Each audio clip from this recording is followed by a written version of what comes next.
Hi, my name is Bénédicte Bélizard.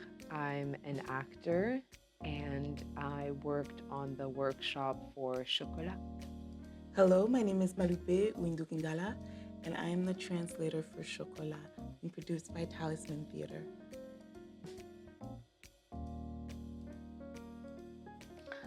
Salut Malubé. Salut, Hi. Benedict. Ça va? Yeah, I'm doing really well. How are you? I'm great. C'est drôle. We just started talking in both English and French, which is so reflective of this project, but also of the multiplicity that we hold inside of us. I would love to know the sort of the genesis of this project for you, and how the work started with Jenny, which is the dramaturg on the project. Thank you, Benedict. So yeah, like as you said, mixing French and English is something that lives inside of us. So when I was approached to translate this play, I was like, okay, well, this is something I do in my life all of the time. So vocally, orally, it's very, very simple for me. So I was interested to see how that would translate on paper because English and French are so far away from each other on paper.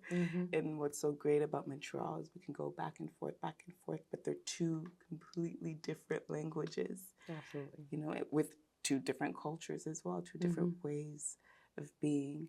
And so, again, when I was approached by Talisman to work on this project, I was like, okay, this is going to be a challenge to put this on paper. But what struck me about this story is its authenticity, was Farah's voice, and how truthful it was. Yeah. And I really wanted to capture that for Anglophone audiences. And so that's what attracted me to working to this play. So I started working on it. We got Jenny Laguerre on board. And Jenny and I have known each other for many, many, many, many years.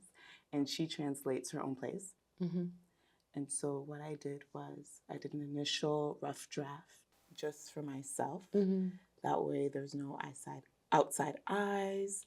You know, it's just something that's personal to me. So it's like a rough draft and a journal process. Basically, what that entails is I take the play home, no distractions or anything, make myself a cup of tea, and then I read the play from start to finish as if I'm watching a play. So, you know, when you're watching a play, you're not getting up unless there's intermission, but you have the dim lighting, you're in that space of, I want to be in story, let the images come to me. And so I let the words speak to me, let my imagination run wild, and whatever came up that struck me, I would write between the margins, between the lines, even if it wasn't in the scene, if there was like a specific word or image, I would just write it down, be very loose with it. When I'd be out living my life, same thing. Images would come to me, or I'd see someone that would kind of remind me of Farah, or someone that would remind me of the psychologist of the situation. I'd write down things like what they're wearing, how they're acting, so on and so forth.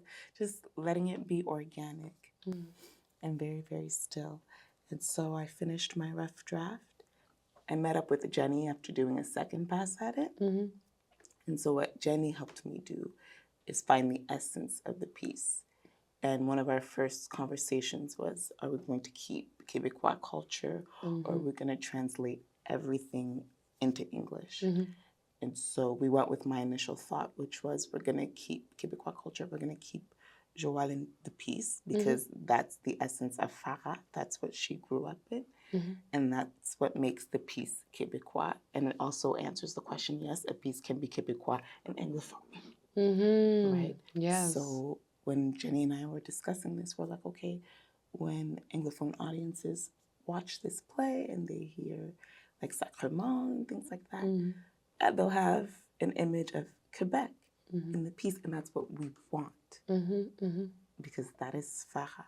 Exactly. Right? So Jenny was very instrumental in helping me with that because there were certain areas that were just on the onset just translated, but she took me aside and was like, okay, well, what does this mean?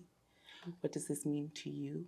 And perhaps let's find out what this means to Farah. Mm-hmm. So, for example, there's that scene with Farah in the mirror seeing a blonde girl her age wanting to be just like her.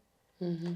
And we approached Farah about it and said, hey, there's a lot of elements of spirituality in this scene in particular. When you're summoning her, you're calling her forward, you're calling her spirit forward. Mm-hmm. You want to look like her, you want to have skin like her, hair like her. It's all very, very spiritual. Has anyone ever told you about this? Mm-hmm. I just said, yeah. She's had friends come up to her, tell her that, yeah, it's like a great grandparent was speaking through her in the piece, someone that she's never met, right? And so she had a lot of aspects that were Haitian that she didn't know about, that lived in her and came out in her writing and in her poetry. And working with Jenny really helped me see that and helped me ground the piece in its emotionality, not just in translating it word for word. It really brought out an emotional sense in the piece. Right. When you speak about the images, Farah's work is also so poetic. Exactly. So I think it's so important that you did that image work and that spiritual work to get to where you're at in the process now, and it shows. It shows that you didn't just sort of go through the motions with it. Je me suis réveillée puis je t'enviais tellement. J'aurais tout fait pour te ressembler, pour me rendre au sommet, moi aussi. Alors, je me suis accroupie. Alors, j'ai baissé la tête. Alors, j'ai commencé à prier. Cher Dieu, qui est peut-être là en haut, je veux me réveiller avec les cheveux blonds, les yeux bleus et la peau blanche. Je veux me réveiller avec les cheveux blonds, les yeux bleus et la peau blanche. Je veux me réveiller avec les cheveux blonds, les yeux bleus et la peau blanche. Pour être comme toi. Comme Julie, comme mes poupées, comme mes Barbies. Tous les matins pendant 4 ans, je me réveillais en pensant à toi. En espérant que tu traverses le miroir près de mon lit. Que tu viennes m'habiter. Que je devienne moi aussi une petite fille aux cheveux blonds, aux yeux bleus et à la peau blanche. Mais après 4 ans passés à me réveiller avec la peau chocolatée, les cheveux crépus, les yeux foncés, je comprends que Dieu soit parti pour un long voyage à Cancun, ça ne tente juste pas. Fait que je mets mes prières sur pause puis je passe à l'action. When you were looking for the actors to play in the piece, or at least for the workshop, what was your process in terms of picking me and the other person that ended up working with us? Well, first of all, we've worked together before. We have. We have. And with you in particular, you play roles that are like much younger than your actual age. So I knew that you had that flexibility to move across ages. I also trusted you very much from before, so I had you in mind quite early on. And I'm still getting to know the Montreal scene. What I love about the Montreal scene is that almost everyone is bilingual, so they can switch, which is very trusting to me because it says, okay, I trust you because you've lived your life in the way that I live my life. And we can translate this together and work on the piece together in that way because that's our livelihood. And so it was actually really thrilling to find Black actresses that could potentially play this part for the workshop because we really wanted someone who could really ground in what the character was feeling and what Farah was feeling. And it's up and down, but it's very important for someone to have both feet on the ground while everything is going on inside. because it's very easy as actors to see something in the script and be like, okay, she's angry, so I'm just going to be angry because she's angry. Mhm. But it takes a professional actor to be like, okay, what's underneath the anger? Mm. What led her up to here? And why is she expressing herself in this moment? Mhm. So we looked in our database. There was a lot of back and forth between Lynn and I and Jenny and I. Mhm. And I brought up your name, but we kept going. And then Lynn brought you up again. Mm. And I said, I brought her up. She's the one. Because you came up twice. Yeah. I'm like, okay, she's coming up twice.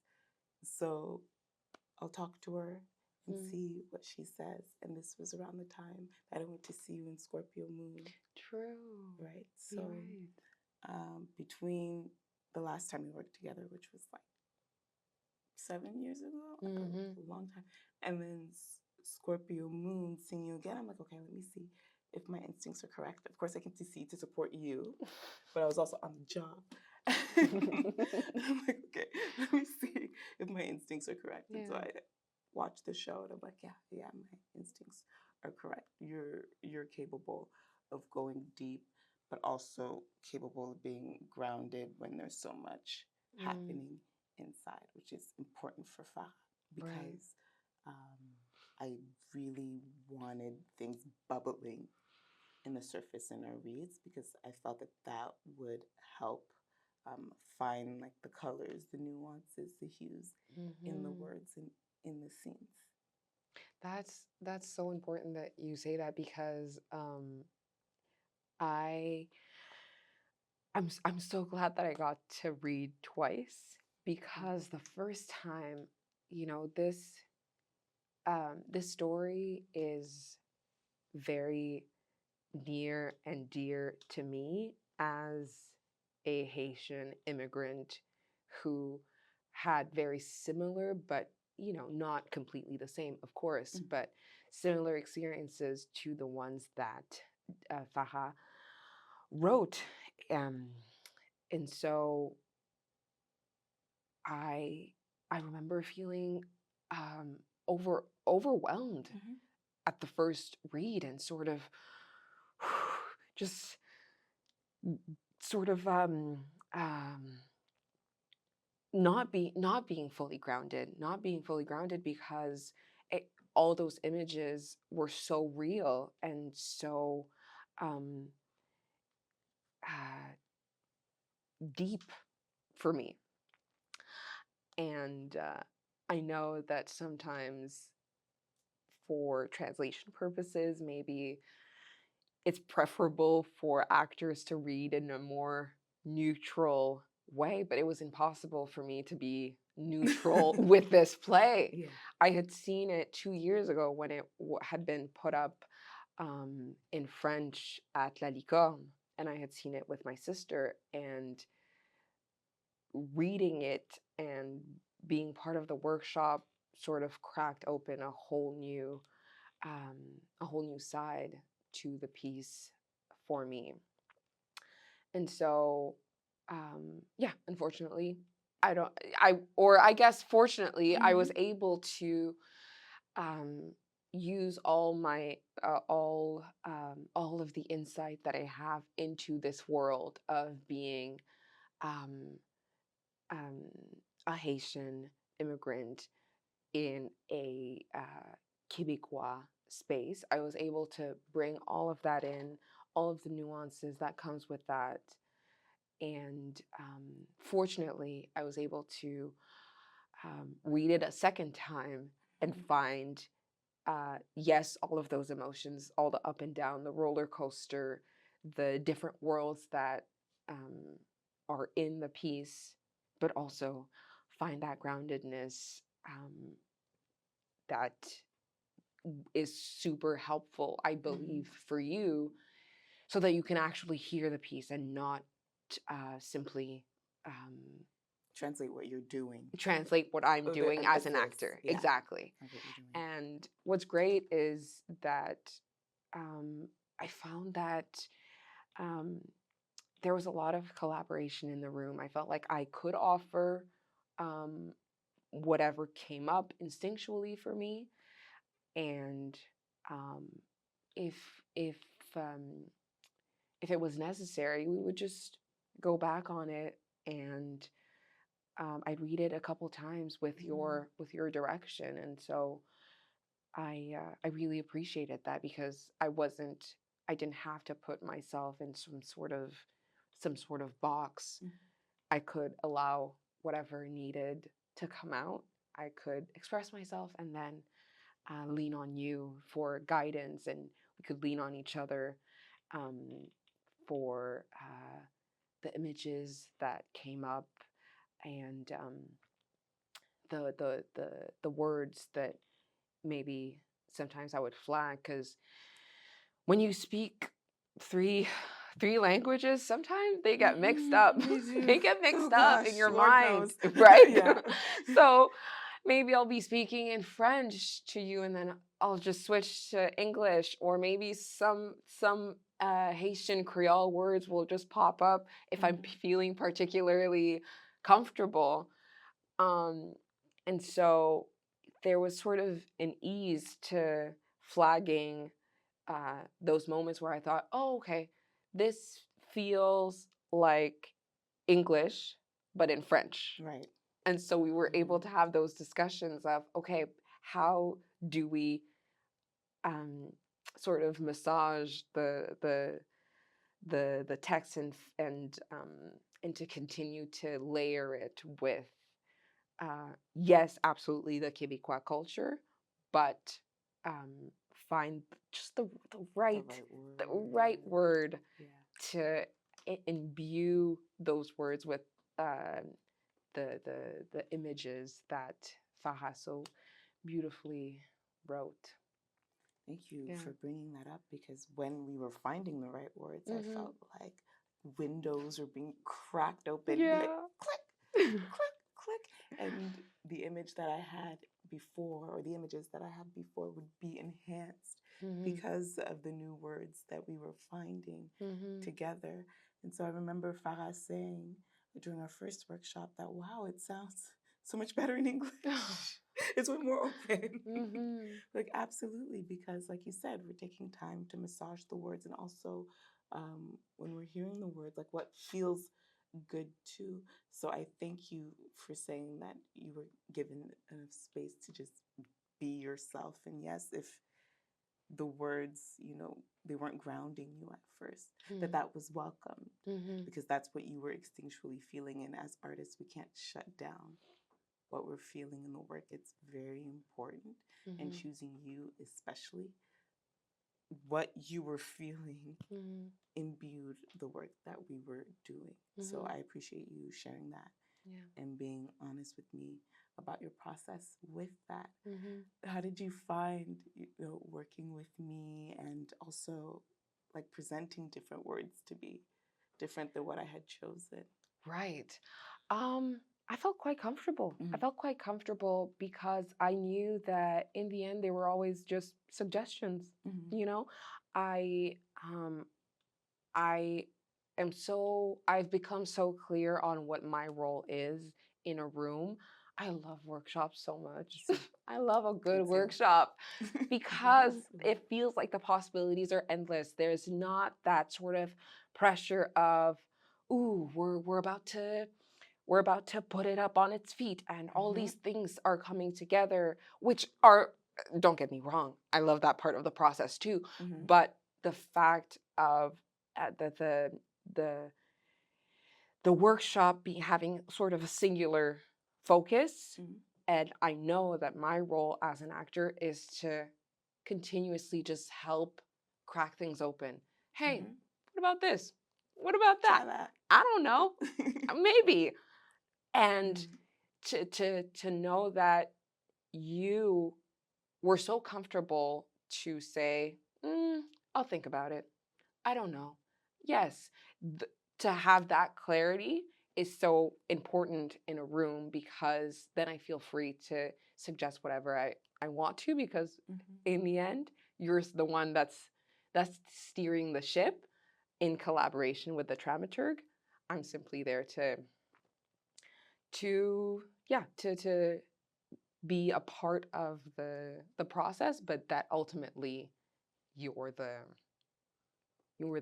leader, and I felt like you were steering the ship in such a beautiful way, um and you also led in a way that made the space feel safe and brave, Mhm. you know, in a way that I felt like um it's sensitive. Yeah. The work that Farah has brought into the world, um, it's very sensitive subject matter, and so um, as an actor, I felt I felt at ease in the collaborative process, which I think um, is really important in a workshop. Quand on me demande, tu viens d'où? Je perds l'équilibre.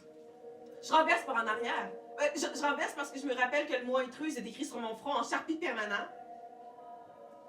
Mais je renverse surtout parce que je réalise qu'au fond, tout ce que je connais de toi, Haïti, c'est ton nom.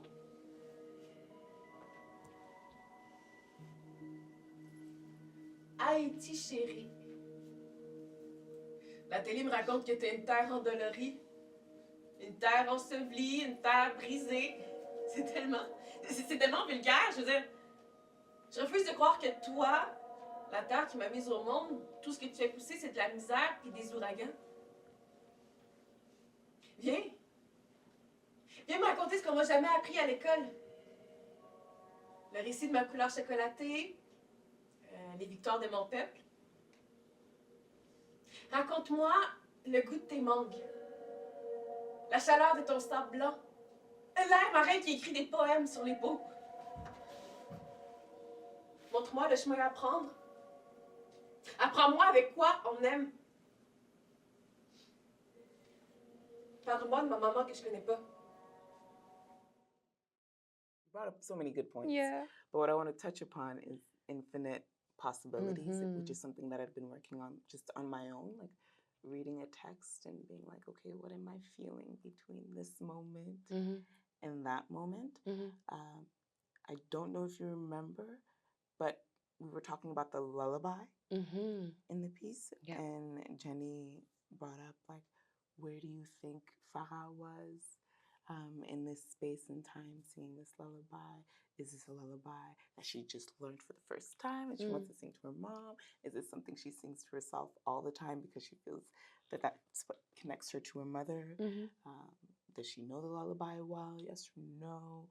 Sit with it, think about it, and then bring your ideas to the piece. I think what's so great about Chocolat in itself Mhm. is that it's a piece that we don't rush through. Mhm. And that's why these workshops are so important, because we really took the time to go from point to point and be like, okay, how do I feel about this particular moment right now? Mhm. And to go back in time when I initially read it, before we started the workshops, even before I met with Maureen, like I had to take breaks because there are moments that are so visceral. I was like, oh my goodness, if I this is a lot. Mhm. Mhm. Right? And just bringing in, my expertise as an actor and as a director and just being in it, even as a writer, and being myself, Malube, Mhm. and in the environment that I grew up in too, and having some things in the play mirror what I went through in real life. Mm. I admit, the first time I read it, I had to take breaks. Mm. And so I want to know, when you initially saw Chocolat, before this workshop, before anything, what impressions did you leave with? My first impression was awe, because I had never seen anything like that on a stage, on a Quebecois stage. Mm. A Black woman telling her story so viscerally, with so much courage And truth? and truth. So much truth. So much truth. Being like, this is what it is. Yeah, like Like- there's no lies any, like it's just as it is. And so I remember leaving that leaving with a lot of um um I even want to say like almost like relief. Relief that like, oh, we're all here telling these stories, and this one has been told, so now it's making space for all of the other ones.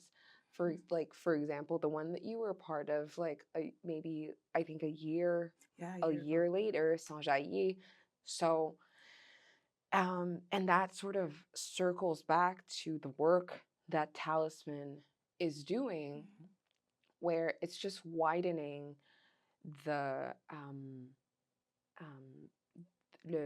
it's widening the amount of eyes that get to feast upon Farah's work. Mhm. Um, and so while it was already amazing that it got put up in on a Québécois stage, now it's got a whole second life ahead of it, and then some. On m'a traité de négresse alors que j'étais sur scène, que je faisais du théâtre. Pour toi. Pour te retrouver. Les gens, ils veulent pas que je fasse du théâtre. Ils veulent pas qu'on soit ensemble à nouveau, toi et moi.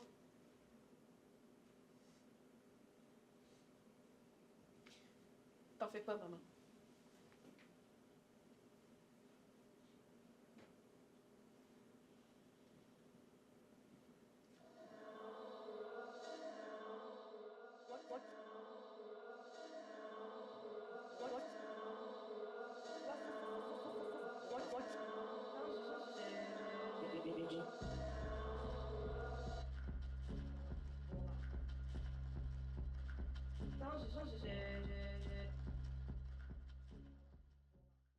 What I love about Chocolat as well is its universality, Mm-hmm.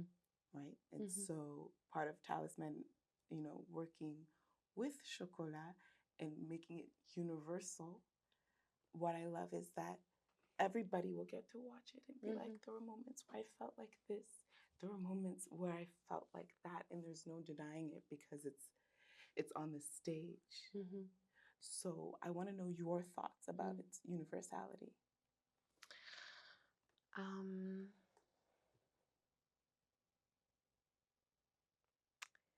I Whenever I think of that, of universality in the theater, Mm-hmm. all I remember, what I do remember, is growing up and going to the theater and never seeing my skin, my hair, my nose, my mouth on stage, and having to do that work of finding universality, because of course good theater will reflect will reflect me, Mm-hmm. even though there's not a black body on stage. Does that make sense to you? Perfect sense. And so But it still helps to see us. absolutely, Be the I'm not vessel. denying that. Just saying. I'm not denying that. I'm not But I know denying what that. you mean. What I mean to say Yeah. is I've had to train Mhm. that muscle of how do I see myself in that sort of transcendent nature. Mhm. So what I'm hopeful about is that while this is a one woman show with a very ultimately specific story, I'm hoping that it will stretch the muscles of people who do not share that specific story, but will see their humanity reflected back to them through Farah's story. I think that it will. It has I no think so choice too. but to, Of course. you know. And but I also want to say that I want it to be said too, not just experienced. But yeah, I felt moments, you know, the same moment that Farad did in this scene and that scene. I'm like, I want it to be expressed so that people know that we're connected through story and ultimately through theater. You know, you bring up a good point about finding theater, finding roles where you have to stretch and be like, okay, I do see myself, but you don't look like me, right? I've had a different experience actually, where one of the first plays I saw, which I don't even remember the name, but I was really, really young, and I went with my parents, and I saw a Black woman on stage, and that's how I knew that I could do it. It was just like, and I must have been like 6. And then I saw Waiting to Exhale because my parents would let me watch these movies. And I was like, oh, I can do this. I can tell stories. And also, I understand what you're saying and I feel what you're saying, even though I'm a child and you're a grown up. And so my hope for Chocolat is that not only does it connect people, universally, but also raises questions in them, like, oh, what is Quebecois culture about? You know, makes them more inquisitive, ask more questions, and maybe there's something about Quebecois culture that I didn't know. You know, like here we call, for example, convenience store, English or French, you say dépanneur. Exactly. Right? Exactly. Little nuances like that, right? Like I want people to be more curious, to ask questions, and to do their research. And so that's one of my hopes for Chocolat. I have many. That's one of them. This was such a wonderful conversation. I love chatting with you. Me too. I wish it was longer. Me too. We can keep chatting. We can keep chatting, and we will. Yeah. But this has been wonderful.